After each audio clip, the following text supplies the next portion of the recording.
Pour théâtre la crise sanitaire actuelle aux États-Unis, c'était attendu après des fuites dans les médias. Washington accuse la Chine de tenter de pirater la recherche américaine autour d'un vaccin contre le coronavirus.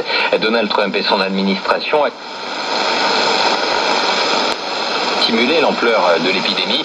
Le président américain tient la Chine en bonne partie pour responsable de la crise actuelle. Cette nouvelle accusation pourrait donc encore envenimer la situation entre les deux pays. La correspondance de Loïc Glo. Une menace grave pour la réponse de notre pays au Covid-19. C'est ainsi que Washington qualifie ces tentatives présumées de piratage venues de Chine. Dans cet avertissement officiel, la police fédérale et l'agence pour la cybersécurité mettent en garde.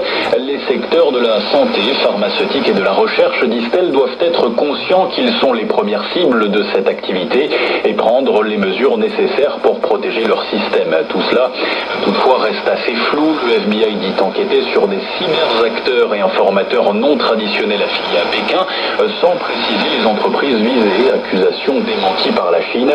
Mais c'est surtout une charge de plus à l'égard du bouc émissaire principal de Donald Trump dans cette crise. Son administration en particulier soupçonne ouvertement Pékin d'avoir caché un accident de laboratoire à Wuhan. Résultat, dans son camp, la pression augmente et des sénateurs ont émis l'idée de sanctions pour forcer les Chinois à plus de transparence. En attendant, Donald Trump ne souhaite en tout cas pas toucher à l'accord commercial conclu avec le géant asiatique et qu'il considère comme historique. New York, Loïc Glo, Radio Vatican. Et ce conflit entre Chinois et Américains se ressent également à l'ONU. Plusieurs pays européens ont en effet déposé des résolutions pour un cessez-le-feu mondial afin de faciliter la lutte contre la pandémie. Mais Washington comme Pékin ont bloqué ces textes en raison notamment de la mention ou non de l'OMS, l'Organisation mondiale de la santé.